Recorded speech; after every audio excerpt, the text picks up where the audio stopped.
আপনাদের সবাইকে স্বাগতম জানাচ্ছি ফাইন্যান্সিয়াল এক্সপ্রেস ডিজিটালে। বরাবরের মতো এবারও আমরা আপনাদের সামনে নতুন একজন অতিথি নিয়ে হাজির হয়েছি। আমরা আজকে এমন একজন অতিথিকে বাছাই করেছি, নিশ্চয়ই উনি একজন ব্যাংকেরই, যিনি যে ব্যাংকটা 2013 সালে প্রতিষ্ঠিত হয়েছিল। ওনারা লাইসেন্স পেয়েছিলেন জুনের 4 তারিখে, কিন্তু ওনারা অপারেশনে গিয়েছিলেন সেপ্টেম্বর 19 তারিখে। সো সেই ব্যাংকটি ধীরে ধীরে আস্তে আস্তে আমরা দেখলাম 12 বছরের একটা পূর্তি ওনারা অতিক্রম করেছেন। সেই 12 বছরের দীর্ঘ পথ চলা নিয়ে ওনাদের সাথে কথা বলবো। সেই সাথে আমরা জানবো এই ব্যাংকটা ফিউচার প্ল্যানটা কি, ওনারা ব্যাংকটাকে আগামী বছরগুলোতে কোথায় নিয়ে দেখতে চাচ্ছেন, এক্সপোর্ট বলেন, ইম্পোর্ট বলেন, deposit growth, loan and advances, সব কিছু মিলিয়ে ওনাদের সাথে আজকে আমরা কথা বলবো এবং সেগুলো আপনাদের সাথে শেয়ার করবো। চলুন আমরা আপনাদেরকে নিয়ে যাচ্ছি আজকে মধুমতি ব্যাংকের ম্যানেজিং ডিরেক্টর জনাব শফিউল আলম সাহেব। স্যার কেমন আছেন স্যার? আলহামদুলিল্লাহ ভালো আছি স্যার। আপনি স্যার দীর্ঘদিন ধরে ব্যাংকের টপ এক্সিকিউটিভ হিসেবে আছেন, তো স্যার এখন স্যার ব্যাংকটাকে আমরা দেখতে পাচ্ছি যে চতুর্থ প্রজন্ম ব্যাংকগুলোর মধ্যে এই ব্যাংকটার পারফরমেন্স আমি বলবো বেশ ভালোই আছে এখন। আলহামদুলিল্লাহ। সেই পারফরমেন্সটা আপনারা কীভাবে এটা ধরে রাখলেন স্যার? আপনাদের এই পথ চলাটা স্যার আপনি যদি আমাদের সাথে শেয়ার করেন। জি, আপনাকে অসংখ্য ধন্যবাদ। আমাদের কার্যক্রম শুরু আপনি যথার্থই বলেছেন 2013 সালে সেপ্টেম্বরে, এবং আমরা এক যুগে পদার্পণ করলাম। আল্লাহর অশেষ রহমতে আমরা প্রত্যেকটি আর্থিক সূচকে খুব সন্তোষজনক অবস্থানে আমরা আছি এখন বর্তমানে। যখন 2013 সালের ব্যাংকগুলির লাইসেন্স প্রদান করলো, তখন একটি নির্দিষ্ট লক্ষ্য নিয়েই আমরা যাত্রা শুরু করেছিলাম। আপনি জানেন যে এই ব্যাংকগুলির লাইসেন্স দেওয়ার সময় একটি নির্দিষ্ট বিজনেস মডেল বাংলাদেশ ব্যাংকে উপস্থাপন করে লাইসেন্স নিতে হবে। তা আমাদের লক্ষ্য ছিল দেশের বিপুল সংখ্যক জনসাধারণ যেহেতু আধুনিক সেবা বঞ্চিত, তাদেরকে প্রযুক্তি নির্ভর আধুনিক সেবায় নিয়ে আসার ব্রত নিয়ে আমরা যাত্রা শুরু করেছিলাম। এবং আমাদের লক্ষ্য ছিল আমরা বেছে বেছে এমন অঞ্চলে আমাদের শাখা করব, এবং আমরা এজেন্ট ব্যাংকিংটাকে শুরু থেকে কিন্তু খুব ফোকাস করেছি এবং এজেন্ট পয়েন্ট করব যে অঞ্চলের মানুষ আধুনিক ব্যাংকিং সেবা বঞ্চিত। এভাবে এই 12 বছরে আমরা 52টি শাখা করেছি এবং আমাদের 635টা এজেন্ট পয়েন্ট করেছি। আর শুরু থেকেই আমরা যেভাবে এগিয়েছি বা যে লক্ষ্য নিয়ে এগিয়েছি সেটা হচ্ছে একটা ফিনান্সিয়াল ইনস্টিটিউশন, সেখানে উদ্যোক্তারা একটা প্রাথমিক মূলধন দেন এবং তারপরে কিন্তু আমানতকারীর অর্থ দিয়েই কিন্তু আমাদের ব্যবসাটা পরিচালিত হয়। সুতরাং এই একটি বিশেষায়িত প্রতিষ্ঠান, খুব গুছিয়ে তাকে চলতে হয়। এখানে অ্যাম্বিশাস কোনো পদক্ষেপ নেওয়ার কোনো সুযোগ নাই। সুতরাং বাংলাদেশ ব্যাংকের যে নিয়ম নীতিগুলি আছে ওগুলি পরিপালন করে একটু গুছিয়ে আমরা আগিয়েছি। প্রথমে আমরা কাঠামোটার দিকে দৃষ্টি নিক্ষেপ করেছি, আমাদের স্ট্রাকচারটাকে সুন্দর করে গড়ে তোলা এবং ইন্ডাস্ট্রি থেকে বেছে বেছে কি পজিশনগুলিতে রাইট হিউম্যান রিসোর্সকে হায়ার করা। এভাবে করে করে আমরা এই 12 বছরে এই পর্যন্ত এসেছি। আপনি আমাদের ব্যালেন্স শিট সাইজটা হয়তো অনেক বড় না, আমাদের সাথে যাত্রা শুরু করার অনেক ব্যাংকের তুলনায় হয়তো আমাদের সাইজ অত বড় না, কিন্তু আমরা দাবি করতে পারি আল্লাহর রহমতে গুণগত মানের বিচারে আমরা ভালো অবস্থানে আছি। তবে স্যার আপনি কি বলতে চাচ্ছেন আপনারা অ্যাগ্রেসিভ ওয়েতে ব্যাংকিং করেন না, একটা কশাসলি করেছেন, কনজারভেটিভ ওয়েতে দেখে শুনে? তো স্যার এই যে স্যার আপনাদের এই যে অ্যাপ্রোচটা, যেখানে স্যার অনেকগুলো ব্যাংক দেখতেছি তারা এক ধরনের একটা কম্পিটিশনের মধ্যে যায় যে আমরা আরো বেশি বেশি কাস্টমার অনবোর্ড করবো, আরো বেশি ডিপোজিট আহরণ করবো, সেক্ষেত্রে আপনাদের এই অ্যাপ্রোচটা কেন? অ্যাপ্রোচটা প্রথমে আপনাকে বললাম যে একটি ব্যাংক ব্যবসায়ী পরিচালিত হয়, আমানতকারীর অর্থই হচ্ছে ব্যাংক ব্যবসার পুঁজির মূল যোগান। তাদের অর্থ দিয়ে তো আপনাকে খুব দেখে শুনেই আগাতে হবে, দেখে শুনেই আপনাকে পদক্ষেপ গ্রহণ করতে হবে।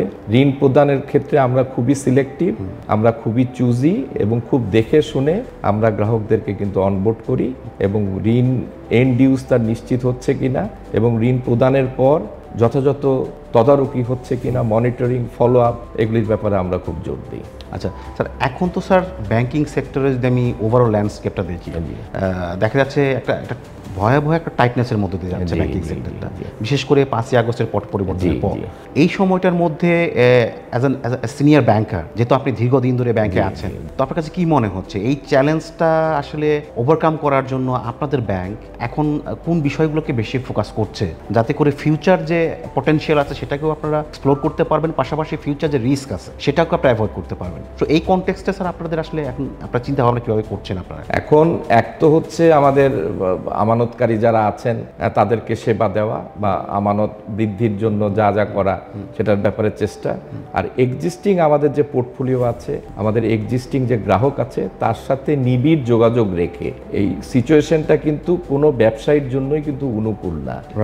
যে সেক্টরেই ব্যবসা করছে কি না কেন তাদেরকে কিন্তু সবাই চাপের মুখে আছে। তাদের সাথে নিবিড় যোগাযোগ রেখে তাদেরকে প্রয়োজনীয় সহায়তা দিয়ে এই সিচুয়েশনটাকে যেন ওভারকাম করা যায়, এই ব্যাপারে আমরা কাজ করে চলেছি। স্যার আপনাদের ব্যাংকগুলোর যে ডাটাগুলো আমি দেখলাম, এর মধ্যে একটা ইন্টারেস্টিং আমার কাছে লেগেছে, জি, অ্যাডমিনিস্ট্রেটিভ কস্ট, জি, যেটা অনেক ব্যাংকের জন্য একটা টু হাই, জি, এবং এটা একটা কনসার্ন, জি। সেখানে আপনাদের দেখলাম যে চতুর্থ প্রজন্মের যে ব্যাংকগুলো আছে সেই ব্যাংকগুলোর মধ্যে আপনাদের অ্যাডমিনিস্ট্রেটিভ কস্ট অনেক লো, কম, জি। তো এইটা কিভাবে মেনটেন করলেন? আচ্ছা, এটা অনেক ধন্যবাদ, আপনি একদম কারেক্টলি মানে এটাকে চিহ্নিত করেছেন।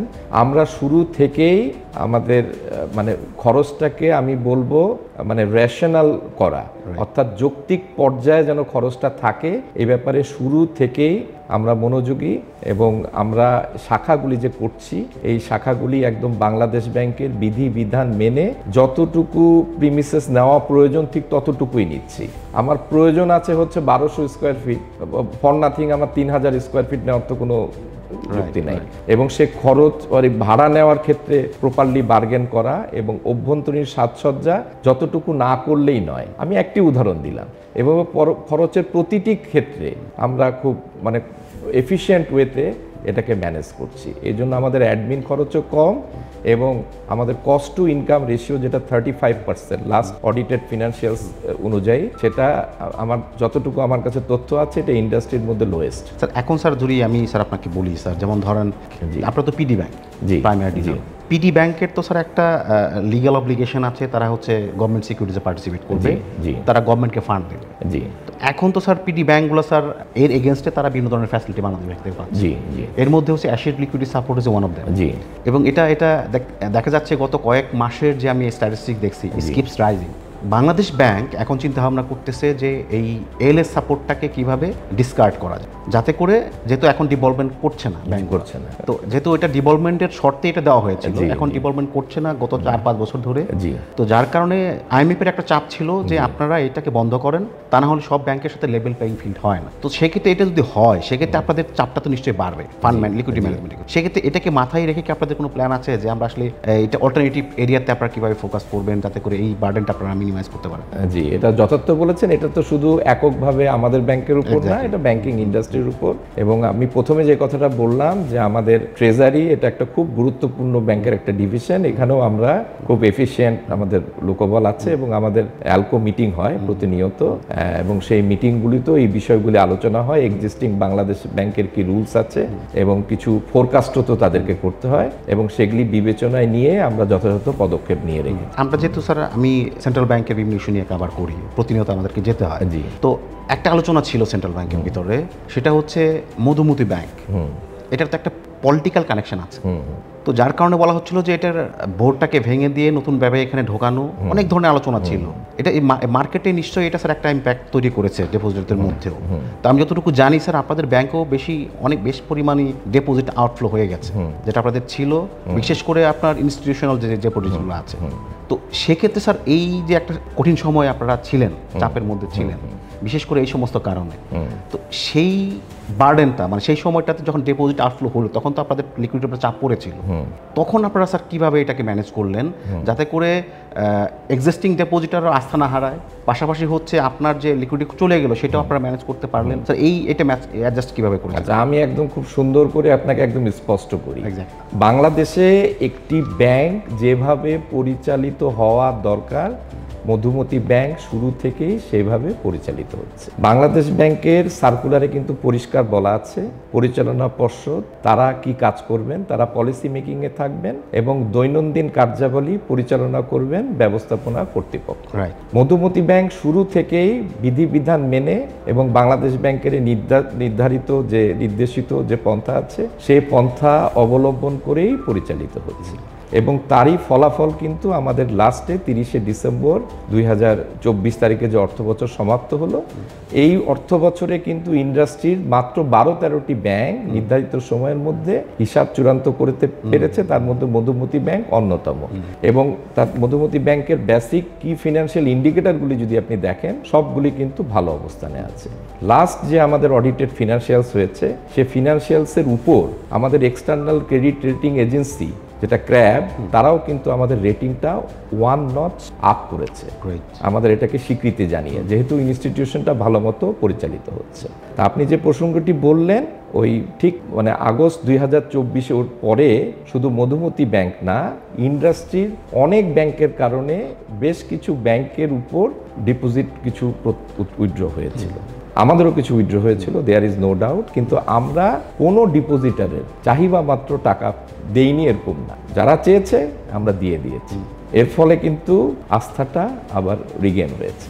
এবং আমাদের আপনি যদি ডিপোজিটের ট্রেন্ডটাও দেখেন, আমাদের নেট ডিপোজিটে কিন্তু গ্রোথ আছে।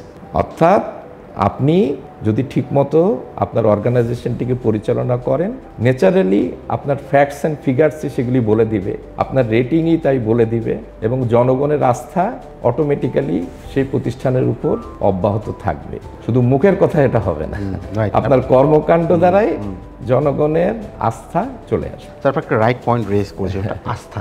জি, ব্যাংকিং ইন্ডাস্ট্রিতে সম্পূর্ণ আস্থার উপরেই অ্যাবসলিউটলি, তাই না? মাঝে কিছুটা খারাপ সময় গিয়েছিল, শুধু আপনাদের না, সবগুলো ব্যাংকের, হ্যাঁ। এবং বেশ কিছু ব্যাংকের অবস্থা এতটাই খারাপ হয়ে গেছিল, যেটা এখন গভর্নর বারে বারে সেটাকে বলা হয়েছিল যে 10-12টা ব্যাংক খারাপ অবস্থা চলে গেছে, এদেরকে আবার নতুন ভাবে এটাকে পুনর্গঠন করতে হবে। তো যার কারণে ইন্ডাস্ট্রিতে এক ধরনের একটা আস্থার সংকট তৈরি হয়েছে, এখনো আছে। জি। তো স্যার, এই আস্থাটাকে ফেরানো, জি, বিশেষ করে ডেপোজিটরদের মধ্যে, আপনাদের ক্লায়েন্টদের মধ্যে যে আস্থাটাকে ফেরানোর জন্য বা আস্থাটাকে ধরে রাখার জন্য আপনারা স্যার কি কি ওই সময়টাতে ইনস্ট্যান্ট কি কি ব্যবস্থা নিয়েছিলেন, আর এখন কি কি ব্যবস্থার মধ্য দিয়ে যাচ্ছেন, যাতে করে এটা আপনারা যে যাতে ওনাদের মধ্যে এই বিশ্বাসটা আনা যে Madhumati is a bank that serve for you. তো এই জায়গাটাতে স্যার আপনাদের অ্যাক্টিভিটিসগুলো কি? আচ্ছা, আমি আবার আপনাকে পুনর্ব্যক্ত করছি কথাটা। আমাদের কিন্তু খুব কোয়ালিটি কিছু কাস্টমার আছে, আমাদের একদম 50 কর্পোরেট কাস্টমার আছে, এবং তাদের কাছে মধুমতি ব্যাংক কর্তৃপক্ষ কৃতজ্ঞ। তারা শুরু থেকে আমাদের সাথে আছে এবং তাদের ব্যবসা আমাদের মাধ্যমে পরিচালিত হচ্ছে বিধায় আমরাও লাভবান হচ্ছি, তাদেরকেও আমরা সেবা দিচ্ছি।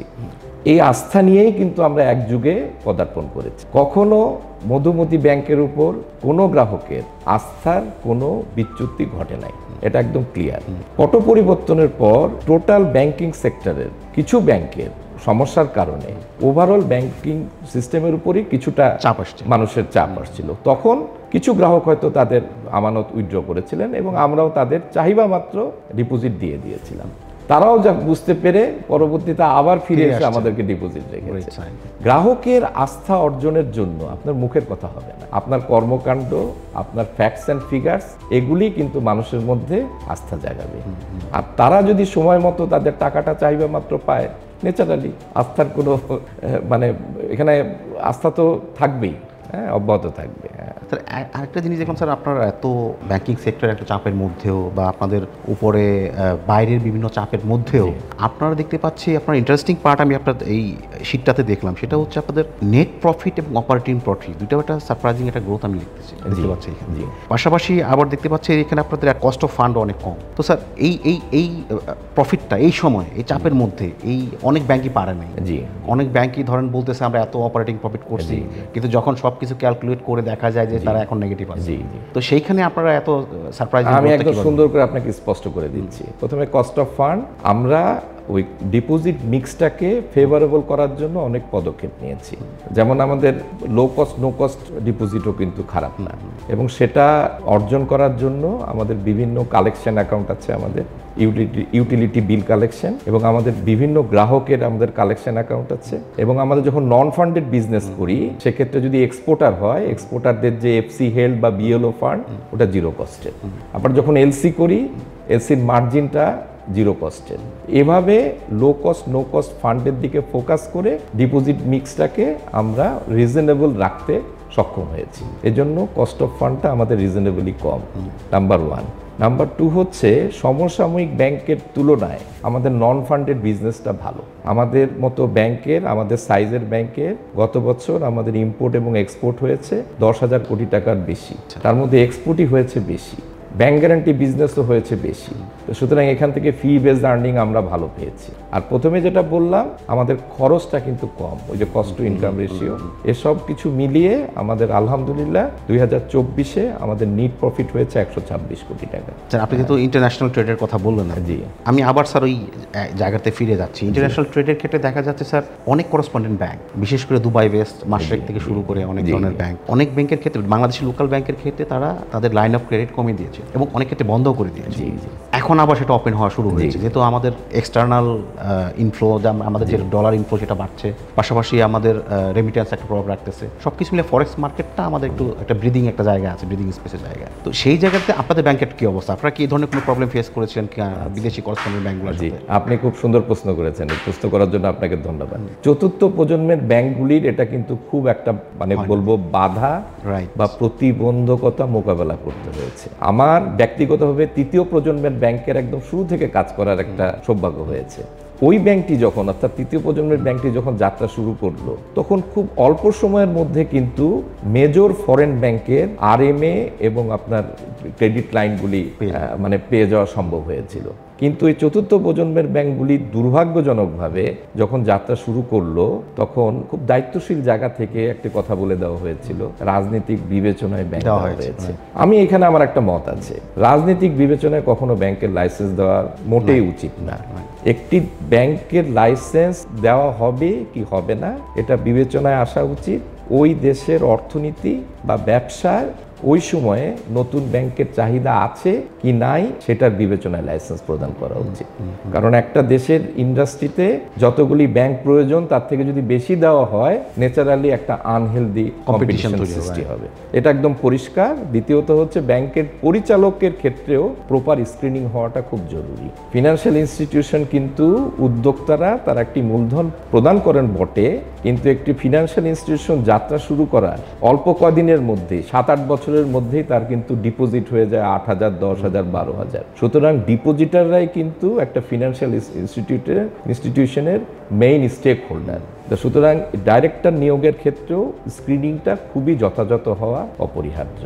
ওই পুরনো প্রসঙ্গে ফিরে আসি। সুতরাং আমাদেরও আসলে এই আরএমএ এবং ক্রেডিট লাইন নিতে যথেষ্ট দুর্ভোগ পোহাতে হয়েছে এবং এখনও হচ্ছে। তা সত্ত্বেও আমরা আমাদের ফাইন্যান্সিয়াল বেসিক ইন্ডিকেটরগুলি যেহেতু রিলেটিভলি অনেক ব্যাংকের তুলনায় খারাপ না, আমরা এগুলি করতে সক্ষম হয়েছি, অর্থাৎ আরএমএ এবং ক্রেডিট লাইন নিতে সক্ষম হয়েছি। আরেকটি তথ্য জানিয়ে রাখি, আমরা কিন্তু ফরেন ফান্ডও আনতে সক্ষম হয়েছি। আমরা 2টো ফরেন ফান্ড আনতে সক্ষম হয়েছি এবং সেই ফান্ডটাও আমরা একদম চুক্তির শর্ত অনুযায়ী যথাসময়ে ফেরত দিয়ে দিয়েছি। কাদের ফান্ড? একটা ছিল হচ্ছে আপনার ভ্যালুপোর্ট, আর একটা ছিল সিম্বায়োটিক। হ্যাঁ, গ্রেট স্যার। এখানে স্যার আপনার যেহেতু স্যার আপনার শুরুতেই বলে আসতেছিলেন যে আপনার অ্যাডমিনিস্ট্রেটিভ কস্ট কম, কারণ আপনারা খুবই কশাস, আপনারা যতটুকু দরকার ততটুকুই আপনারা ইউজ করছেন, বেশি ইউজ করছেন না। পাশাপাশি হচ্ছে আপনার কস্ট অফ ফান্ডও কম। আপনারা যে খুবই মানে ক্যালকুলেটিভ, এটা স্যার একটা ইন্ডিকেটর কিন্তু বোঝা যাচ্ছে, সেটা হচ্ছে এনপিএল। যেখানে ব্যাংকিং সেক্টরের অ্যাজ এ হোল ইন্ডাস্ট্রির যেখানে এনপিএল এর রেশিও হচ্ছে মোর দেন 24%, রাইট? সেইখানে আমরা দেখতে পাচ্ছি আপনাদের এখানে এনপিএল হচ্ছে 2.30% আনটিল ডিসেম্বর 2024। এই অবস্থার মধ্যে স্যার আপনারা স্যার এনপিএলটাকে স্যার কিভাবে ম্যাচ করে কন্ট্রোলের মধ্যে রেখেছেন? এটা অনেক ব্যাংকের কাছে স্বপ্ন। জি, এনপিএলটা আপনি 30শে ডিসেম্বর 2024 তারিখে 2.30, আপনি পূর্ববর্তী 4টি বছরও যদি দেখেন এটা কিন্তু রিজনেবল মাত্রায় আছে। যদিও এখন ব্যবসা বাণিজ্যের যে অবস্থা এবং আমাদেরও স্ট্রেস অ্যাকাউন্ট আছে কিছু, কিন্তু প্রথমে আপনাকে যেটা বললাম যে আমরা কিন্তু খুব আগ্রাসী ব্যাংকিং করিনি। আমাদের টোটাল লোন সাইজ দেখেন আপনি 6,800 কোটি টাকার মতো। শুরু থেকে আমরা খুব দেখে শুনে আগিয়েছি এবং বড়োয়ার সিলেকশনের ব্যাপারে আমরা খুবই সিলেক্টিভ ছিলাম এবং ঋণ শুধু দিলেও হবে না, ঋণের এন্ড ইউজটা যেন নিশ্চিত হয় সে ব্যাপারে আমরা তৎপর ছিলাম এবং ঋণ দেওয়ার পর যথাযথ আমরা তদারকি এবং মনিটরিংও মানে করি এবং করে এসেছি। তো যার কারণে এইটা এনপিএলটা আমরা 30শে জুন 2024 পর্যন্ত একটি ভালো মাত্রায় আমরা রাখতে সক্ষম হয়েছি এবং ভবিষ্যতেও আমরা চেষ্টা করে যাচ্ছি যেন এই ধারাটা অব্যাহত রাখি।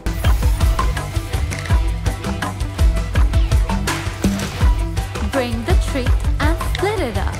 It's way fun, fast and smart. Sign up for PathaPay. PathaPay, your universe, your way. এখন যদি স্যার আপনাকে বলি যে তার আগামী 1 বছর 2 বছরের মধ্যে আপনাদের প্ল্যানটা কি, বিশেষ করে এনপিএল ইস্যুতে, ডিপোজিট পোর্টফোলিওতে এবং আপনাদের নেটওয়ার্কিং এর ক্ষেত্রে স্যার আগামী 2 বছর বা 3 বছরের মধ্যে আপনাদের কোনো শর্ট টার্ম বা মিড টার্ম কোনো প্ল্যান আছে?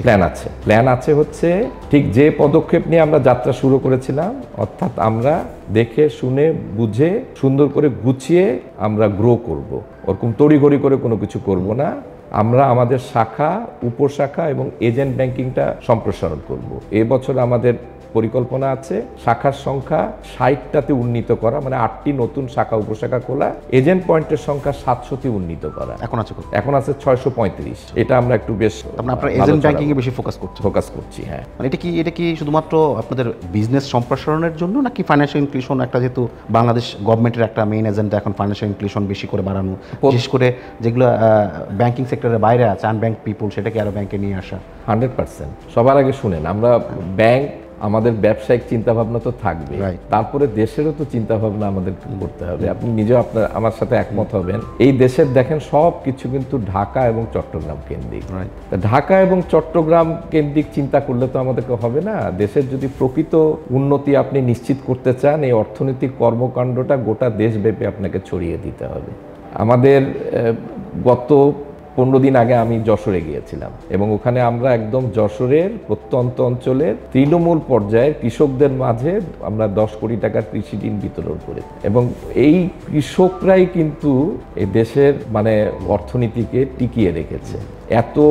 আমাদের দেশের জনগণ তো অনেক, 18 কোটির মানুষ, এবং তাদের খাদ্য নিরাপত্তাটা কিন্তু নিশ্চিত আছে, তাই না? খাদ্য কিন্তু আমাদের বেসিক ফুড বলে কিন্তু আমরা আমদানি নির্ভর না। তা সুতরাং আমাদের পরিকল্পনা আছে এজেন্ট ব্যাংকিংটাকে সম্প্রসারণ করা এবং তৃণমূল পর্যায়ের মানুষের মধ্যে একদম আধুনিক প্রযুক্তি নির্ভর সেবাটা সম্প্রসারণ করা।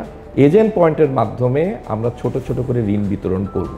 আমরা শুরু করেছি, এটা একদম সরাসরি আমরা প্রান্তিক চাষিকে দিচ্ছি। আমাদের বাংলাদেশ ব্যাংকের অনেকগুলি কৃষির উপর আপনার প্রোগ্রাম আছে। আপনার ওই তেল, বীজ, মশলা জাতীয় দ্রব্যের ক্ষেত্রে 4% রেয়াতি সুদে, এগুলি আমরা সরাসরি কৃষকদেরকে নিচ্ছি। এই বিষয়টাকে আমরা আরো সম্প্রসারণ করব। স্যার এখন স্যার ধরেন যেহেতু বললেন আপনারা সম্প্রসারণ করতে চাচ্ছেন, স্যার আপনাদের ইনভেস্টমেন্টের ফোকাস এখন কোথায়? অনেকগুলো ব্যাংক যখন কর্পোরেট ফাইন্যান্সিংয়ে গিয়েছিলেন এবং কর্পোরেট ফাইন্যান্সিংয়ে ওইখানে তারা প্রত্যাশিত লেভেলের রিটার্ন তারা পায় এবং দেখা যাচ্ছে ওইখানে এনপিএল পরিমাণটা বেশি। তো সেক্ষেত্রে স্যার আপনাদের কি এই ইনভেস্টমেন্ট পোর্টফোলিওতে আপনারা কি কোনো রিব্যালেন্সিং করছেন? সুন্দর বলেছেন, আমি সুন্দর করে বুঝিয়ে বলি। অবশ্যই করছি। আমাদের মূল ফোকাস এখন এসএমই। আমাদের এসএমইটা বাংলাদেশ ব্যাংকের নির্ধারিত মাত্রা হচ্ছে আমাদেরকে 29% পৌঁছাতে হবে। আমরা আছি এখন 20%। এটাকে আমরা 29, আপনার ব্যাংক, আমার ব্যাংক, আমাদের ব্যাংক, এটাকে আমরা 29 উন্নীত করব।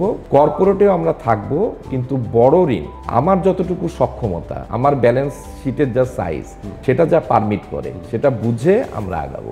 অর্থাৎ বড় কর্পোরেট ঋণে আমাদের আগ্রহ নাই। আমরা অগ্রাধিকার কিছু প্রকল্পে আমরা আমাদের সক্ষমতা অনুযায়ী আমরা ঋণ প্রদান করব। অফকোর্স সেটা জামানত দ্বারা আচ্ছাদিত হবে। আমরা সম্প্রতিকালে দুটো দিয়েছি, যেমন একটা আমরা সোলারে দিয়েছি, একটা সোলার প্রকল্পে দিয়েছি, আর একটা দিয়েছি আমরা প্রযুক্তি খাতে, অর্থাৎ আমাদের একটা মোবাইল অ্যাসেম্বলি প্ল্যান্টে দিয়েছি। এরকম যেটা দেশের অর্থনীতিতে গুরুত্বপূর্ণ অবদান রাখবে, এই সেক্টরগুলিকে প্রাধান্য দিয়ে আমাদের ব্যাংকের সক্ষমতা অনুযায়ী আমরা কর্পোরেটেও ফাইন্যান্স করি। তার মানে স্যার আপনার ফোকাসটা হচ্ছে এসএমই, জি, আপনার ফোকাসটা হচ্ছে টেকনোলজি, জি, আপনার ফোকাসটা হচ্ছে গ্রিন ফাইন্যান্সিং। তো সেক্ষেত্রে স্যার আপনার sir why you choose SME? এটা কি শুধুমাত্র ব্যবসা সম্প্রসারণের জন্য, নাকি এখানে একটা প্রফিট মার্জিনের একটা বিষয় আছে? কারণ এই কারণে কথাটা আমি বলছি, আপনি যদি ব্যাংকিং সেক্টরের লেন্ডিং রেটটা দেখেন, এসএমই স্টিল সেকেন্ড হাইয়েস্ট, জি, এবং লার্জ ইন্ডাস্ট্রির থেকেও এসএমইতে বেশি ওয়েটেড অ্যাভারেজ যদি ইন্টারেস্ট রেট দেখেন। তো এই যার কারণে এইখানে আপনার যে স্প্রেডটাও এখানে অনেক বেশি। তো এটা কি আপনাদেরকে এসএমইতে নিয়ে যাচ্ছে নাকি? আমি ওটা ওইভাবে বলবো না। আমি বলবো প্রথম কথা হচ্ছে যে আমাদের যে রেগুলেটর আছে তাদের নির্দেশনা মেনে তো আমাকে চলতে হবে। তাদের লক্ষ্যমাত্রা হচ্ছে আমার টোটাল লোন পোর্টফোলিওর এসএমই পোর্টফোলিওটাকে একটা নির্দিষ্ট লেভেল অর্থাৎ 29% উন্নীত করা, এটা আমার প্রথম বক্তব্য। দ্বিতীয়ত হচ্ছে আমরা যে শাখাগুলি সম্প্রসারণ করছি সেই শাখাগুলিকে যদি লাভজনকে আমাকে উন্নীত করতে হয়, সেই শাখার মাধ্যমেই তো আমাকে ঋণ প্রদান করতে হবে। মফস্বলের শাখা যেগুলি রুরাল ব্রাঞ্চ আছে সেখানে তো কর্পোরেট লোন দেওয়ার সুযোগ ওরকম নাই। ওই শাখাগুলির মাধ্যমে আমরা যেন ভালো ভালো এসএমই গ্রাহককে নিয়ে আসতে পারি এবং এসএমইকে লোন দিতে পারি, সেই জন্য এসএমইতে আমাদের ফোকাস থাকবে। এর বাইরে কর্পোরেটেও যে ফোকাস থাকবে না তা না, কিন্তু আমাদের ব্যাংকের সাইজ অনুযায়ী আমি কর্পোরেট লেন্ডিংটা করব এবং খাতগুলিও এখন সময়োপযোগী যে খাতে করা প্রয়োজন সেই খাতগুলিকে আমরা বেছে নিব।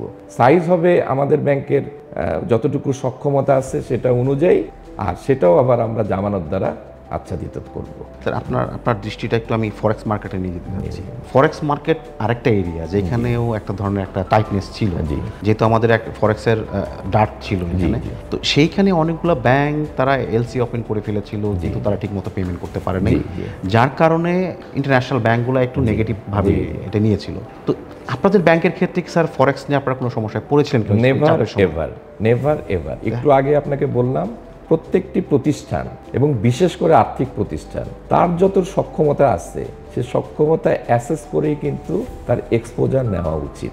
আমরা শুরু থেকেই ওরকম ক্ষমতার বাইরে কোনো এলসি আমরা ওপেন করিনি। শুরু থেকে আমরা জোর দিয়েছি আমাদের ফরেন কারেন্সি দিয়ে যেন আমাদের ইম্পোর্ট পেমেন্ট আমরা করতে পারি।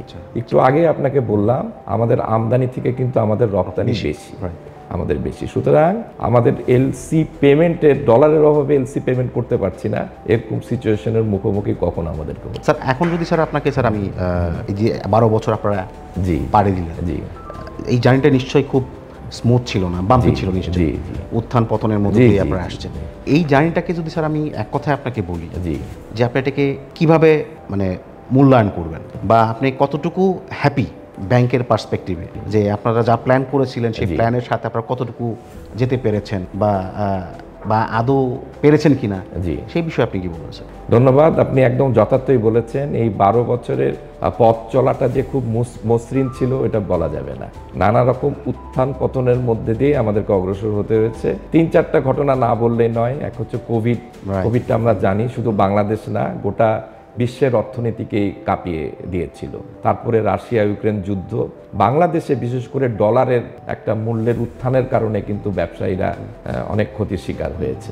এরকম একটা অবস্থার মধ্যে দিয়েই কিন্তু আমাদেরকে চলতে হয়েছে। তার সত্ত্বেও আমি বলবো যে আমি মানে ব্যক্তিগতভাবে নিজেকে খুবই সৌভাগ্যবান মনে করি। আমাদের অসাধারণ একটি পরিচালনা পর্ষদ দ্বারা আমরা পরিচালিত হচ্ছি।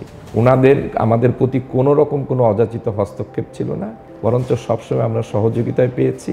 আর এর বাইরে মধুমতি ব্যাংকের একদম গোটা 50 অসাধারণ কিছু কর্পোরেট গ্রাহক আছে। ওনারা শুরু থেকে আমাদের সাথে ছিলেন এবং আমাদের টোটাল গ্রাহকের সংখ্যা কিন্তু 5.5 লক্ষ, এবং আমি এই 5.5 লক্ষ গ্রাহককে আমার কৃতজ্ঞতা জানাতে চাই আমাদের প্রতি আস্থা রাখার জন্য এবং আমাদের সহযোগিতা করার জন্য। এবং তাদের এই সহযোগিতা এবং সমর্থনের ফলেই আমরা 12 বছর পূর্তি যে করলাম, আল্লাহর রহমতে একটি ভালো অবস্থানে আমরা সমাপ্ত করতে সক্ষম হয়েছি। আচ্ছা, আরেকটা ছোট্ট একটা প্রশ্ন করতে চাচ্ছি আপনাকে, সেটা হচ্ছে স্যার আমি যদি বলি যে মধুমতি ব্যাংকে কেন মানুষ চুজ করবে, দের আর লটস অফ প্লেয়ার্স, তো কেন মধুমতি ব্যাংক? কারণ আপনি যদি বলেন যে মধুমতি ব্যাংকের শক্তিশালী 3টে এরিয়া যেটা আপনার দৃষ্টিতে, যেটা অন্যান্য ব্যাংক থেকে মধুমতি ব্যাংকে ডিফারেন্সিয়েট করবে, this is the bank for you, you should come and get the service. আচ্ছা, আমি একদম সরাসরি অন্য ব্যাংকের তুলনায় আমরা বেশি এরকম কিছু বলবো না, তবে একটি কথা, যে কোনো ব্যক্তি, যে কোনো আমানতকারী একটি প্রতিষ্ঠানে টাকা রাখার সময় মূলত 3-4টি বিষয় বিবেচনা করে। সবার আগে তার টাকার নিরাপত্তা, দ্বিতীয়ত হচ্ছে এই ডিপোজিটটা রেখে সে কি পরিমাণ সুদ পাচ্ছে বা কি রিটার্ন পাচ্ছে, আর তৃতীয়ত হচ্ছে সেবার মান। তা আমরা মনে করি এই 3টি পয়েন্টেই আমরা খুব ভালো অবস্থানে আছি। মধুমতি ব্যাংকে আমাদের আমানতকারীদের টাকা সম্পূর্ণ নিরাপদ, তাদের জন্য আমরা অনেক আকর্ষণীয় প্রোডাক্ট আমাদের আছে এবং সেখানে উনি খুব ভালো একটা রিটার্ন পাবেন আর তৃতীয়ত আমাদের সেবাও কিন্তু সেরকম, আমাদের অনেক প্রযুক্তি নির্ভর সেবা আছে। আমাদের খুব ভালো একটা অ্যাপস আছে, গো স্মার্ট অ্যাপস। যারা কর্পোরেট গ্রাহক আছেন তাদের জন্য আমাদের ইন্টারনেট ব্যাংকিং আছে, এবং ইন্ডাস্ট্রির জন্য উপযোগী অন্যান্য যে সেবাগুলি থাকা প্রয়োজন সবই আমাদের ব্যাংকে আছে। আপনি যে গো স্মার্টের কথা বললেন, এখন তো স্যার ব্যাংকিং সার্ভিসের প্যাটার্নটা চেঞ্জ হয়ে গেছে। জি। কারণ এখন নতুন নতুন কাস্টমার, যারা ইয়াং পপুলেশন, জি, they are very much tech savvy. জি, জি। তো তারা এই ট্র্যাডিশনাল ওয়েতে ব্যাংকিং তারা জি, জি। তাদের জন্য পছন্দ না। তার ঘর থেকে ঘরে বসে বা যে অবস্থায় থাকুক সেখান থেকে তারা ব্যাংকিংটা করতে কমফোর্ট ফিল করে। এই জিনিসটাকে মাথায় রেখে অন্যান্য বিভিন্ন ব্যাংক তো এখন স্যার কাটিং এজ টেকনোলজি তারা নিয়ে আসছে, ইভেন এআইও তারা ইউজ করছে। জি, জি। তো আপনাদের এই ডিজিটাল ট্রান্সফরমেশন প্ল্যানটা কি? আপনারা এই সেগমেন্টটাকে খুবই মাথায় সুন্দর রেখে? প্রশ্ন করেছেন আপনি। আমাদের জনসংখ্যার মধ্যে তরুণ প্রজন্মের সংখ্যা কিন্তু অনেক, মানে 25 ইয়ার্স অ্যান্ড বিলো, মানে পপুলেশনের সংখ্যা কিন্তু অনেক। এদের দিকে, চাহিদার দিকে লক্ষ্য রেখে আমাদের ভবিষ্যৎ পরিকল্পনায় প্রযুক্তিতে আমরা অনেক ইনভেস্ট করছি। আমাদের ভবিষ্যৎ পরিকল্পনায় এটা আছে, এখানে এআই এর ব্যবহার এবং আমাদের গো স্মার্ট অ্যাপসে নিত্য নতুন ফিচার্স অ্যাড করা, অর্থাৎ তাদের ব্যাংকিং সেবার দিকে নজর রেখে যা যা করা প্রয়োজন সেদিকে আমরা দৃষ্টি নিক্ষেপ করছি এবং সেই ব্যাপারে কাজ করছি। স্যার আপনাকে অসংখ্য ধন্যবাদ স্যার, আপনি আমাদেরকে এই ব্যস্ততার মধ্যে সময় দেওয়ার জন্য। আশা করি সামনের দিনগুলোতে আপনার সাথে আমাদের আরও কথা হবে। তো স্যার সে পর্যন্ত আপনি ভালো থাকবেন আশা করি। Thank you sir. Thank you financial এক্সপ্রেসকে এবং আপনাকেও আন্তরিকভাবে ধন্যবাদ আমাকে কিছু বলার সুযোগ করে দেওয়ার জন্য। এবং আপনার মাধ্যমে আমরা আমাদের ব্যাংকের অগণিত যারা গ্রাহক আছেন তাদেরকে আমি কৃতজ্ঞতা জানাতে চাই এবং আমাদের এক যুগ পূর্তির উপলক্ষে তাদেরকে আমি শুভেচ্ছা জানাতে চাই। আজকে বিদায় নিচ্ছি। আশা করি আপনারা সবাই আমাদের সাথে থাকবেন, ভালো থাকবেন, সুস্থ থাকবেন, ফাইন্যান্সিয়াল এক্সপ্রেস ডিজিটালের সাথেই থাকবেন। আপনাদেরকে অসংখ্য ধন্যবাদ।